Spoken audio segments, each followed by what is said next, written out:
Collegium మీద ఒత్తిళ్లు ఉన్నాయి. కొలీజియంలో రకరకాల గేమ్స్ ఉన్నాయి. ఈ విషయాన్ని తాజాగా సుప్రీంకోర్టు చీఫ్ జస్టిస్ గవాయ్ చెప్పారు.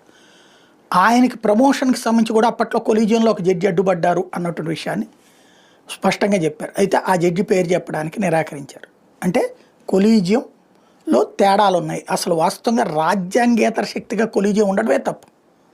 రాజ్యాంగం ప్రకారం న్యాయమూర్తుల నియామకానికి ఒక ప్రక్రియ ఉంది.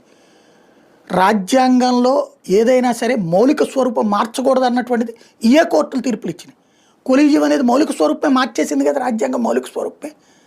వాస్తవంగా న్యాయానికి అక్కడ అన్యాయం జరిగింది. కాకపోతే ప్రజలు మాత్రం రాజకీయ నాయకుల పట్ల, ప్రభుత్వాల పట్ల అపనమ్మకంతో ఉండటం జ్యుడిషియరీకి కలిసి వచ్చింది. దాన్ని అడ్డు పెట్టుకుని వాళ్ళని వాళ్ళు నియమించుకోవడం నడుస్తుంది. బట్ క్రమంగా అసంతృప్తి జ్వాలలు పెరుగుతున్నాయి.